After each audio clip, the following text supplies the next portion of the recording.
গতকাল পুলিশের উপরে বিলোনিয়াতে একটা অনুষ্ঠানে সেখানে যে ধরনের উচ্ছৃঙ্খলতা হচ্ছিল, এটা থামাতে গিয়ে যে ধরনের আক্রমণ হলো,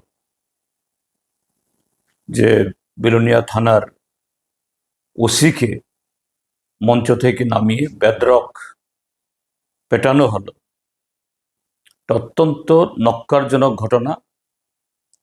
নিন্দা জানার কোনো ভাষা নেই। কিন্তু দেখতে হবে কেন এই ঘটনাগুলো, যে এই রাজ্যের এক শ্রেণীর মানুষ, এবং অবশ্যই এক শ্রেণীর মানুষ যারা, তারা যেমন তেমন বা যে কোনো সাধারণ নাগরিক নন, তাদের ৯৯% হলো শাসক দল আশ্রিত তথাকথিত তাদের দেবতুল্য কার্যকর্তারা। যে এই কার্যকর্তারা, শাসক দলের আশ্রিত এই সমস্ত লোকগুলো গত ৭.৫ বছর ধরে যেভাবে আইনকে ভুলুণ্ঠিত করে এই রাজ্যের মানুষের গণতান্ত্রিক অধিকার, স্বাধীনভাবে চলাফেরা অধিকার এবং জীবনের সমস্ত ক্ষেত্রেতে স্বেচ্ছাচারিতা, এই অপহরণ, লুট, পাচার, অবৈধভাবে সরকারি অফিস থেকে সুযোগ সুবিধা গ্রহণ করা, অন্যদেরকে বঞ্চিত করা, এই সমস্ত ক্ষেত্রেতে প্রশাসনের উপরতলার একটা অংশ শাসক দলের তথা রাজ্যের বর্তমান যারা মন্ত্রী, তাদের অন্যায় আবদার, অন্যায় আদেশ,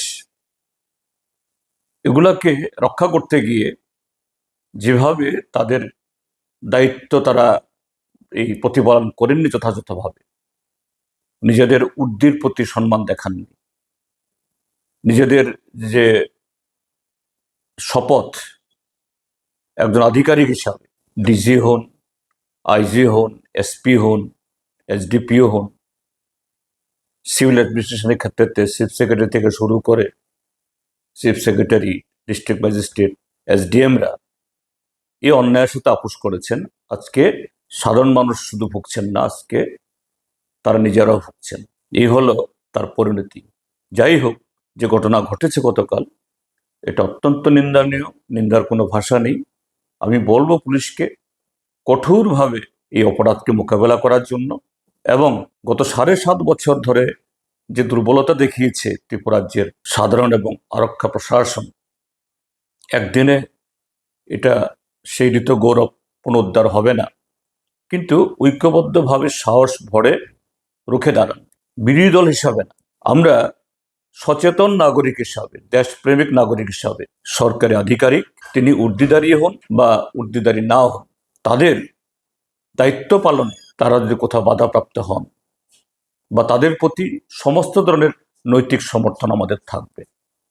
পুলিশ এবং সাধারণ প্রশাসন এগিয়ে যান। সেখানে আমরা যারা বিরোধী দল আছি, আমাদের অতিরিক্ত যে আমাদের যে ন্যাচারাল যে জাস্টিস বা ন্যাচারাল যে আমাদের রাইট, তার বাইরে তাদের কাছে আমাদের কোনো দাবি। প্রশাসনের মতো চলো, এই হবে আমাদের বক্তব্য। এবং এই ঘটনায় আমি আবারও বলছি, নক্কারজনক, অত্যন্ত নিন্দনীয়। এর ভিত হোক সমস্ত অপরাধীদের ধরে দৃষ্টান্তমূলক শাস্তি ব্যবস্থা হোক, যাতে আর কেউ এইভাবে আইন হাতে তুলে নিজেদের জাহির করা সে সাহসটা দেখাতে পারে।